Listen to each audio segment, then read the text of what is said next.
Kung bago ka lang sa channel na to at isa kang true-blooded Aldab Nation na nagmamahal po kila Maine Mendoza at Alden Richards, tama po ang channel na pinuntahan mo, kaya consider na kitang bagong subscriber.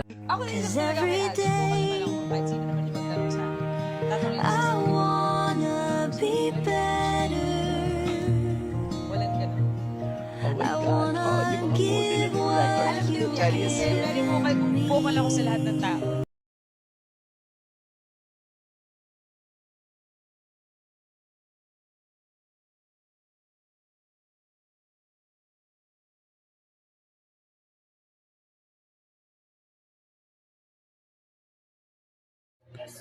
Welcome back, mga kaaldab. Ito na naman po ang inyong lingkod, si Mr. Destiny. At syempre, panibagong update, panibagong mga kaganapan na naman po tayo kina Mr.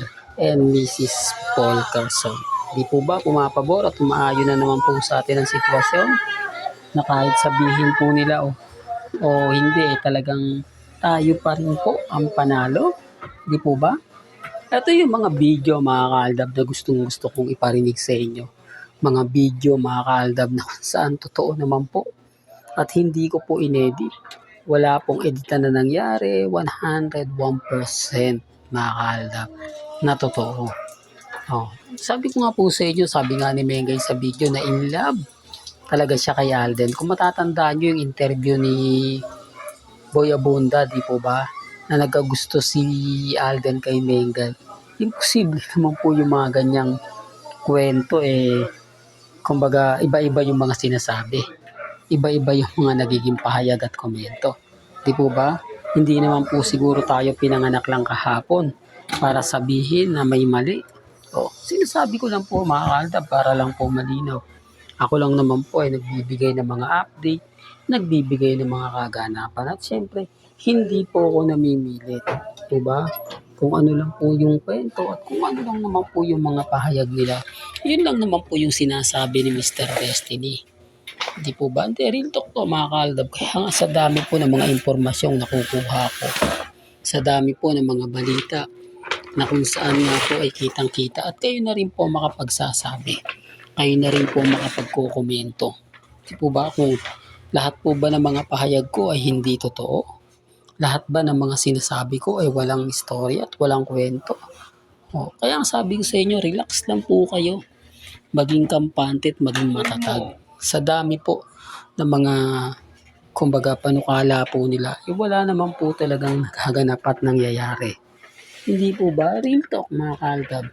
Kaya nga sabi ko sa inyo, nagbibigay po ako ng throwback. Kasi nga po, ano nga po ba ngayon? Family weekend. Family bonding moment. Wala po kayong makikitang video na papabor ngayon sa mga army. Papabor ngayon sa mga main fanatics. Wala po kasi hindi naman po nag-post. Hindi naman po nag-update si Mengay. Tapos sasabihin nila na kumbaga napakaraming post, napakaraming update. Ano po ang masasabi mo, Mr. Destiny, sa kumakalat na yung video ni na Mengay, ni Congressman Arjo, ni Ibyang? Matagal na po yun, mga kaaldab. Kapag ako nagbigay ng mga throwback video, sasabihin nila luma na. Pero kapag sila, ipipilit nila yung gusto nila. Ipipilit nila na bago yun.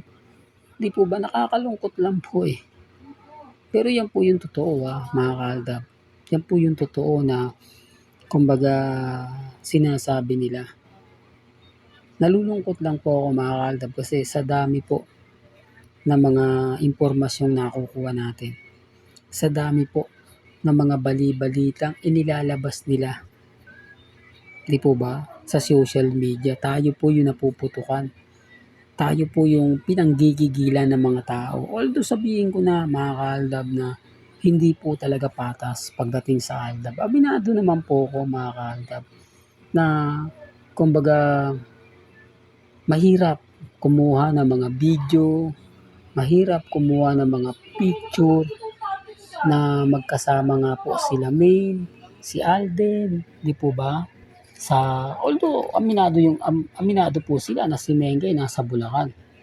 Oh, kaya nga lang po siyempre yung mga hinahanap nilang resibo na kailangan kong ipakita, kailangan kong ilabas, wala po.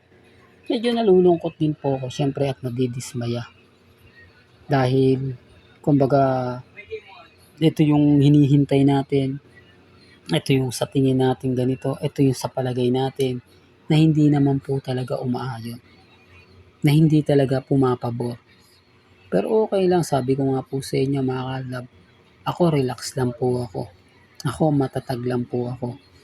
Never po akong nagpapaapekto at never po akong nagpapatalo.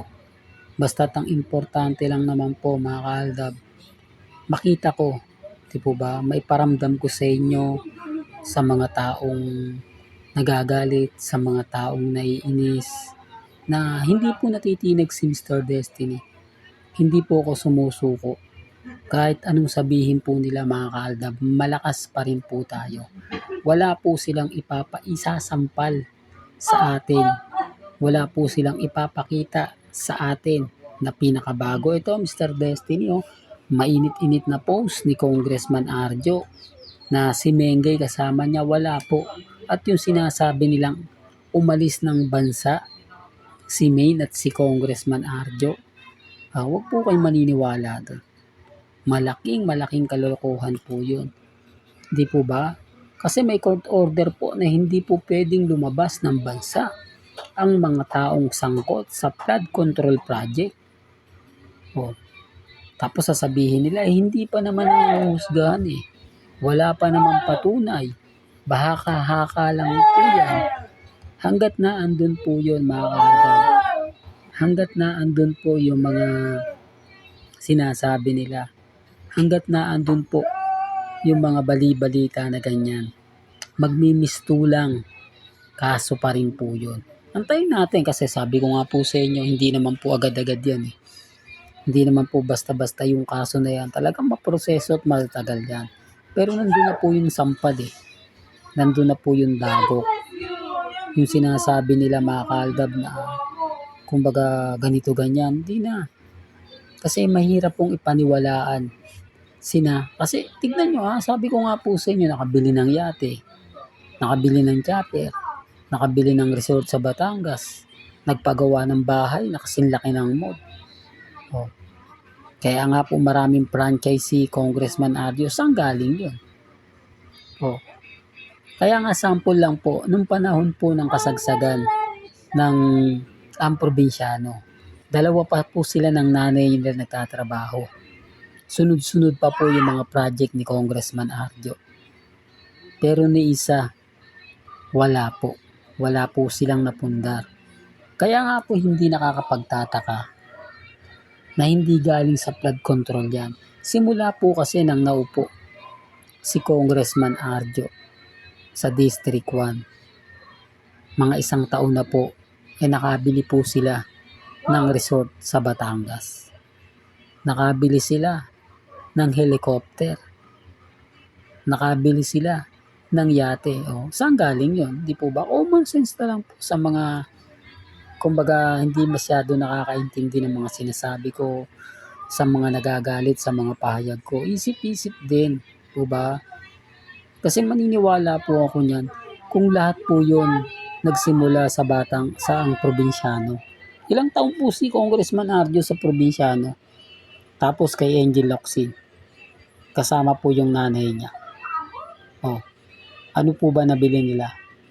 Sinasabi ko lang po mga kaaldab para lang po malinaw pero hindi po ako namimili. Gaya po ng paulit-ulit kong sinasabi, may kanya-kanya tayong pananaw. May kanya-kanya tayong opinyon. Depende na lang po sa mga taong maniniwala. Depende na lang po sa mga taong kumbaga nagre-react. Di po ba?